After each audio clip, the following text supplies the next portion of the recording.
தந்தை மகன் தூயாவின் பெயராலே ஆமென். நம் ஆண்டவராகிய இயேசு கிறிஸ்துவின் அன்பும் அருளும் ஆற்றலும் இன்றும் உங்களோடு கூட இருப்பதாக.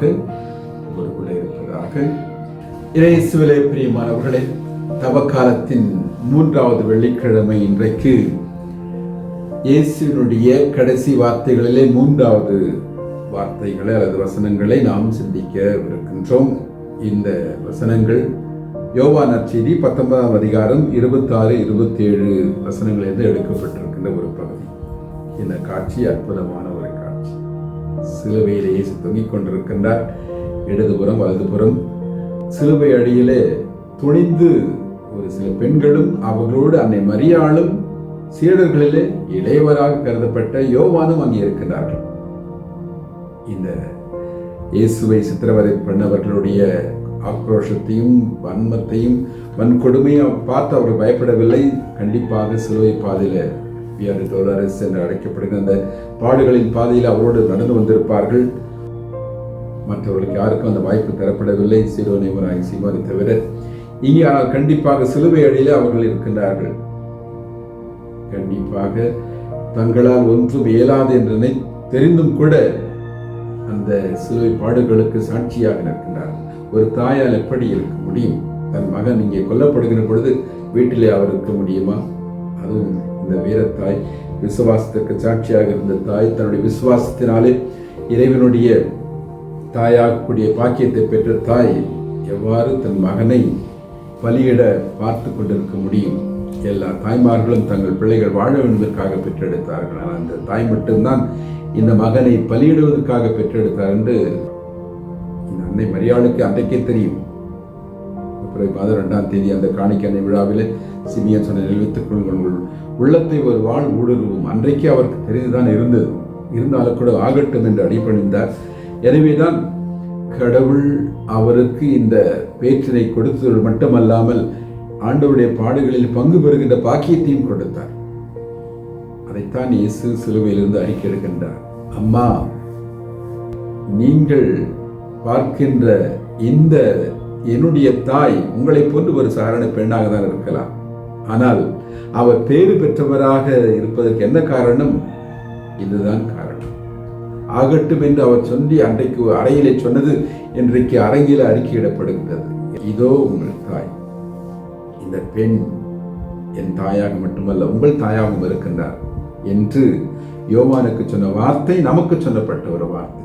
இதோ உங்கள் தாய். இந்த தாய் எப்படிப்பட்டவர்? உங்களை போன்று சாதாரண பெண்மணிதான்.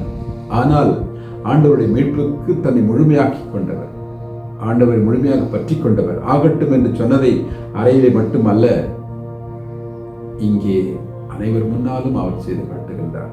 அவருடைய பாடுகளின் ஒவ்வொரு கட்டத்திலும், வாழ்வின் ஒவ்வொரு கட்டத்திலும் அன்னை மரியாள் நிச்சயமாக உணர்ந்திருப்பார். காணா ஒரு திருமணத்தில் மட்டுமல்ல, இயேசுவை கல்லால் அடிக்க மக்கள் முற்படுகிற பொழுதும் அவருக்கு சித்தம் கலங்கி போய்விட்டது என்று அவரை சிறைப்பிடிக்க முற்படுகிற பொழுதும் அன்னை அங்கே இருந்ததாக சொல்லப்படுகிறது. அன்புக்குரியவர்களே, அந்த தாயைத்தான் இயேசு நமக்கு தாயாக தந்து சென்றிருக்கிறார். யோவானை பார்த்து சொன்ன அந்த வார்த்தை நமக்கு இதோ உன் தாய். எப்படிப்பட்ட தாய்? வெறுமனை வார்த்தையால் வாழ்ந்தவர் அல்ல, முகஸ்துதி செய்து கொண்டிருந்தவர் அல்ல, மாறாக கடவுளுடைய திருவுளத்திற்கு முழுமையாக அடிபணித்தவர். அதைத்தான் அந்த தாயை வங்கி செய்து கொண்டிருந்தார். அந்த சிலுவையில் அழிந்து கொண்டு புலம்பி தன் மகனை கொன்றவர்களை, தன் மகனுக்கு சிலுவை பாடுகளை தந்தவர்களை அவர் சபித்துக் கொண்டிருக்கவில்லை, மாறாக அங்கே நின்று கொண்டிருக்கிறார். அன்னை மரியாளும் கண்டிப்பாக இயேசு ஜெபித்தது போன்று மனதிற்குள்ளாக ஜெபித்துக் கொண்டுதான் இருந்திருப்பார்கள். அவருடைய வியாகுலங்கள் அவர் உள்ளத்தை ஊடுகின்ற பொழுது தந்தையே இவர்களை மன்னியும் என்றுதான் அவரும் ஜெபித்துக் கொண்டிருப்பார். ஏனென்றால் அந்த சிலுவை அடியிலிருந்து அவர் நம்மை பெற்றெடுத்தார். யோவானை அவர் கழித்த ஆண்டவர் நம்மையும் அந்த அன்னையினுடைய கரங்களிலே கைப்பிடித்து கொடுத்து விட்டு தான் சென்றிருக்கிறார். இதோ உன் தாய், இதோ உன் மகன். அந்த தாயிடம் அந்த இயேசு சிலுவையிலிருந்து பார்த்து சொன்ன வார்த்தை, இதோ உன் மக்கள். இந்த மக்கள் இவர்கள் செய்வது என்னென்னு தெரியாமல் இவர்கள் செய்கின்றார்கள் என்று சொல்லி அவர்களை காட்டி சொன்ன ஆண்டவர் நம்மையும் பார்த்து சொல்லுகிறார். இதோ உங்களுடைய மக்கள் அம்மா, இவர்களோடு கூட இருந்து இவர்களை வழிநடத்துவார். அந்த 2 வசனங்களிலே இதோ உன் மகன், இதோ உன் தாய் என்று சொன்ன ஆண்டவர் நமக்கு தன்னுடைய தாயை தாரை வார்த்து கொண்டு கொடுத்திருக்கிறார். நம்முடைய உடன் ரட்சிகையாக, நம் வாழ்க்கை பயணத்தில் நம்மோடு உடன் நடப்பவராக, நமக்காக நாளும் பரிந்து பேசுகின்றவராக அன்னை மரியாதை தந்திருக்கின்றார்.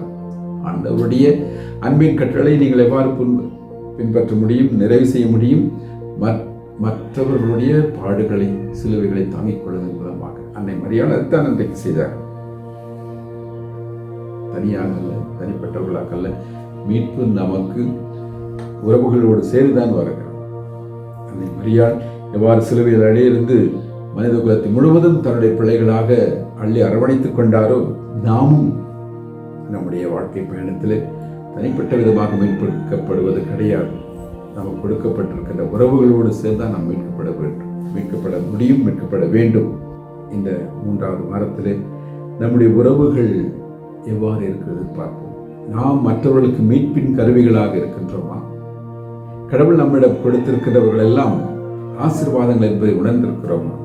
They are not part of our life by an accident. ஏதோ ஒரு விபத்தினால அவர்கள் வாழ்க்கையில் இடம்பெறவில்லை. நம்முடைய பெற்றோர்கள், நம்முடைய உடன்பிறப்புகள், நம்முடைய நண்பர்கள், நம்முடைய உறவுகள், இவைகளெல்லாம் கடவுள் கொடுத்திருக்கின்ற ஆசீர்வாதங்களின் வழிகால். எனவே அவர்களுடைய பாடுகளிலே நாமும் பங்கு பெறுவோம்.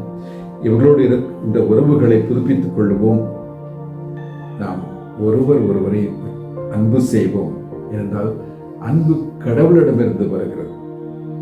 யாரெல்லாம் அன்பு செய்கின்றார்களோ அவர்கள் கடவுளிடமிருந்து பிறந்தவர்கள். அவர்களுக்குத்தான் கடவுளை பற்றி தெரியும். நாம் அன்புக்குரியவர்களே, கடவுளை பற்றி முழுமையாக அறிந்த தாய் சிலுவையில் அடியிலிருந்து நம்மை தத்தெடுத்திருக்கிறார். அந்த தாயினுடைய அன்பிலே பங்கு பெற நாம் விரும்பினால் நாமும் இந்த உறவுகளை மேம்படுத்துவோம். இந்த தவக்காலத்தில் 3வது வார தவ முயற்சிகள் நம்முடைய உறவுகளை ஆழப்படுத்துகின்றதாகவும், நம்முடைய உறவு வட்டாரங்களை விசாலப்படுத்துகின்ற தவ முயற்சிகளாகவும், இந்த உறவுகளை புனிதப்படுத்துகின்ற, சுயநலத்திற்காக அல்ல, நம்மால் அவர்களுக்கு என்ன நல்லது ஏற்படும் என்று நினைப்போம் வழிய அவர்களால் நமக்கு என்ன ஆதாயம், அவங்களால் நமக்கு என்ன லாபம், அவங்களோடு பழகுவதால் அவர்களுக்கு பொதுவாக நமக்கு என்ன கிடைக்கும் என்ற ஒரு சுயநல போக்கினால் அல்ல, மாறாக தன் மகனையே நமக்காக அந்த கல்வாரி மலையிலே தாரை வார்த்து கொடுத்த அந்த அன்னையினுடைய அன்பிலே நாமும் மூழ்கி அந்த அன்பிலே ஆழமாக வேரூன்றி பிறநலம் பேணுகின்றவர்களாக, பலன் கருதாது மற்றவர்களுக்கு அன்பு காட்டுவவர்களாக வாழ அன்னை நமக்கு துணை செய்வாராக.